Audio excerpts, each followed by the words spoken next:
Hello folks, well it's the middle of the week, you're done with work, and it's time for a little bit of after hours woodworking.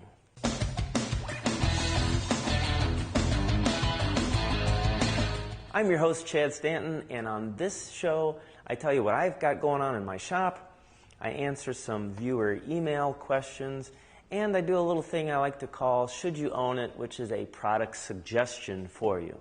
Okay, I'm going to try and keep today's episode kind of short, so I'm going to get right into it. This week in the shop, I had a customer that I installed some doors in their house for a little while ago, and I had to take the doors back out, paint them white, and then reinstall them. Pretty easy job other than all the heavy lifting and getting them out of the house, bringing them back to the shop where I've got a nice little corner for my spray booth set up. And I use the Erlax, I think it's the 5500 HVLP spray gun.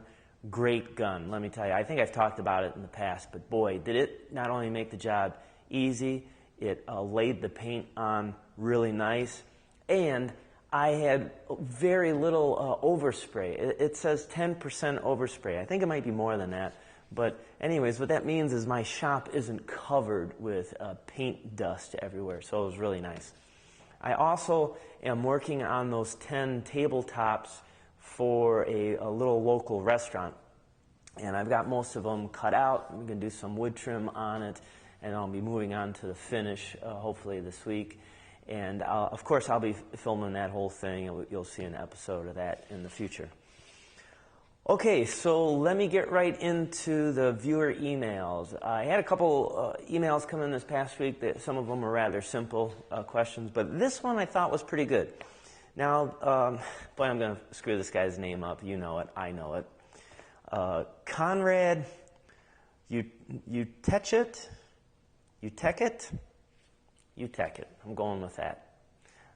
Conrad said that he's trying to build some picture frames, and he's having trouble with the miters. 3 out of the 4 miter cuts he makes fit really good, and then that last one, it's off, and he doesn't seem to understand why. He's checked his miter saw, and he's checked the cuts. He can't figure it out. So I thought I would show right now it's a problem everyone has, and Conrad, it's not your saw, it's probably you. And I'm not picking on you, I mean you, because we all have run into this problem. So let me show you a couple of tricks that I use to help get perfect miters. Here's an example of, say, like a frame that I'm making, and I need the last piece here. And usually what happens is when we put this piece in here, the last corner, as Conrad was saying, there's a gap.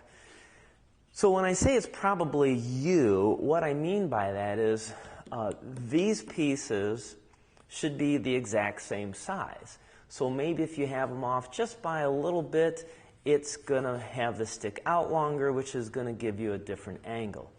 The other thing is these could be exactly the same size, but depending on how you glue these up, if this is slightly up a little and this is slightly down a little, again, it's going to give you a different angle here.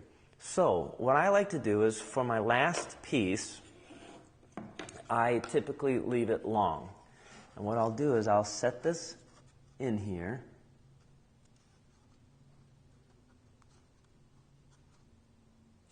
Line it up.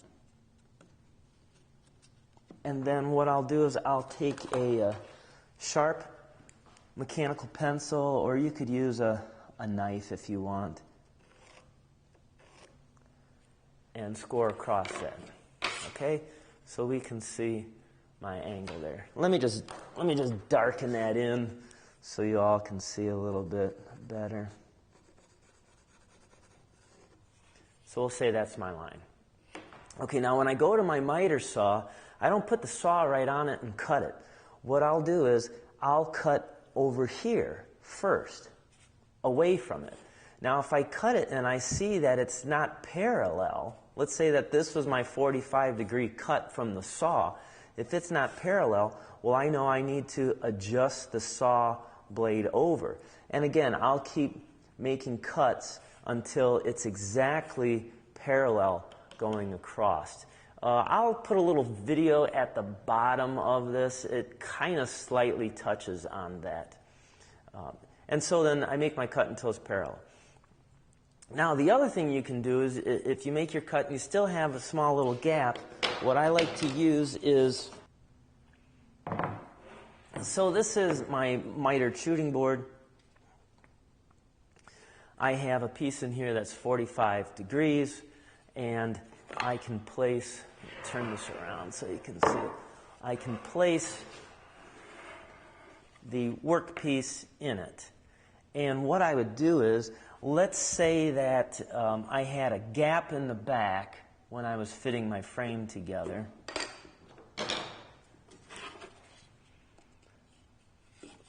Now this is extreme, but let's say I have this gap in the back, which means I have to take some off on the toe here. So what I would do is put this in, and I might take my block plane, and instead of going the whole length of this, because I know this is a true 45 degrees, instead of going the whole length of it, I'll just shave a little up there on the toe. And then, you know, vice versa, if I had the opposite problem, if I had the heel fitting tight and a big gap up at the toe, well, I would do the same thing. I would put it in here and just nibble away at the heel until I can sneak up on a perfect fit. So there you go, 2 options for helping you get perfect fitting picture frames. I hope that makes things a little bit more clear for you, Conrad, and for the rest of you out there that might have had problems with that. And now we're moving on to, should you own it? This is a little product suggestion that I do. I don't really say tool review because I have to have the same tool from a bunch of different manufacturers and go through like some kind of test on it. No, this is just my experience of 20 years being in the craft and what I like and what I don't like. So the first thing I wanted to talk about was orbital sanders. So let me get some out here. All right, the first orbital sander I've had forever was this Porter cable. Looks like the name of it is called Quicksand. Works great. Really liked this. It has a variable speed on it, which I paid extra for, which I never used. I always keep it on the fastest setting. But what happened to this is I've worn the pad out, so the hook and loop doesn't work on it anymore. Essentially, what I do to get it to stay is I use a little spray adhesive glue and put the sandpaper on there then and work it until the sandpaper is no good. And then I have to do the whole process over again.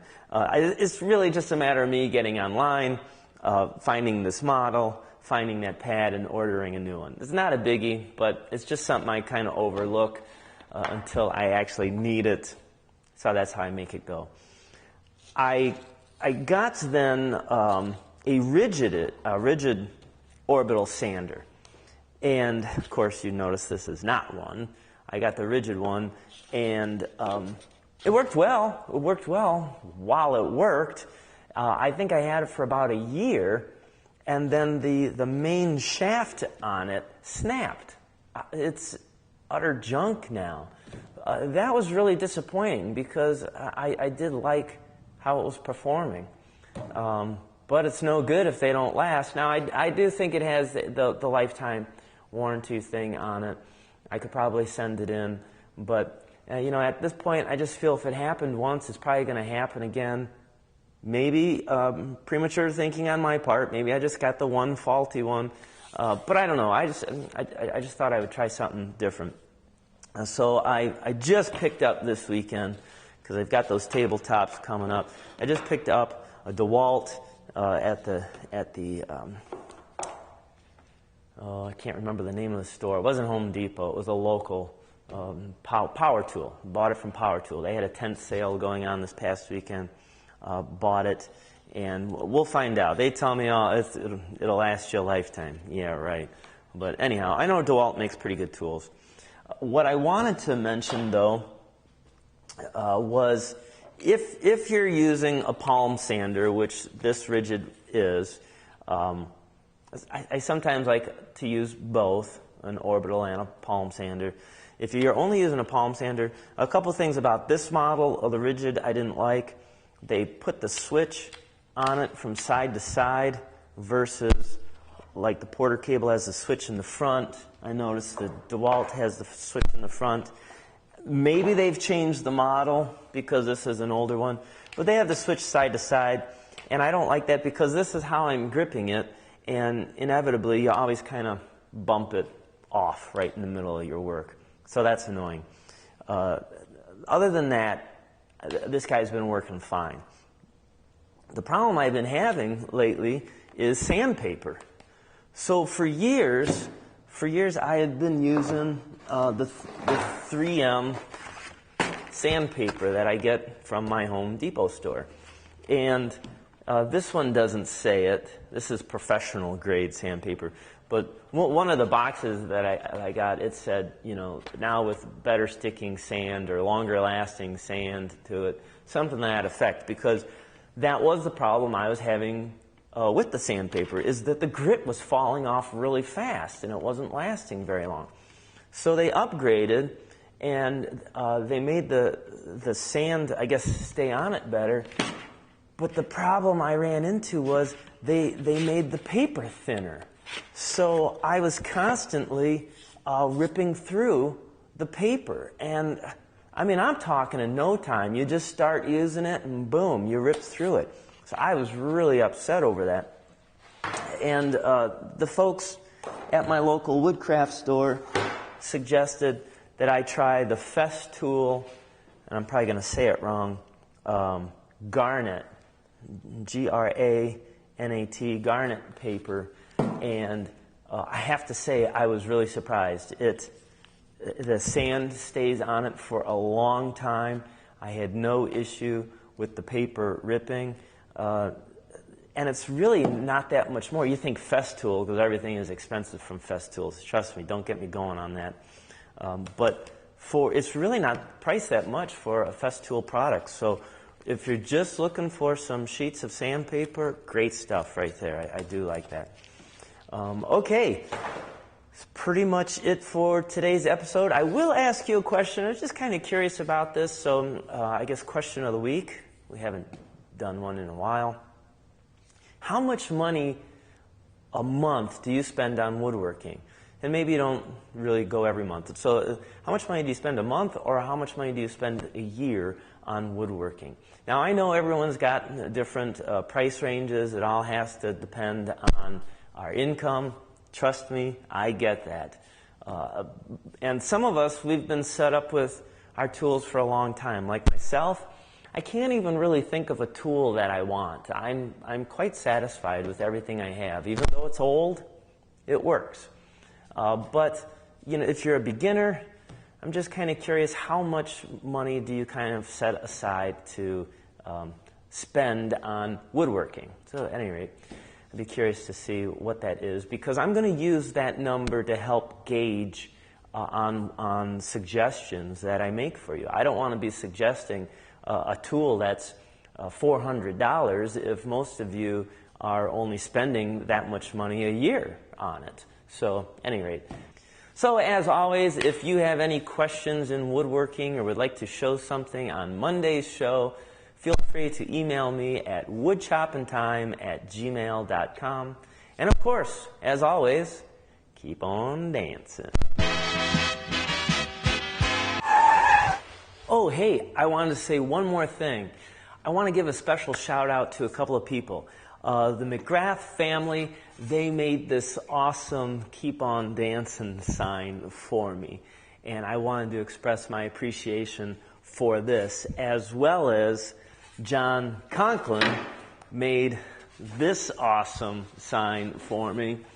Some of you have been watching the show for a while will know that I had at my old shop kind of like a neighborhood pet squirrel that I adopted. He came around for many years. we'll miss him very much. But anyhow, I thought this sign cracked me up. So special thanks to both of you guys for sending this to me.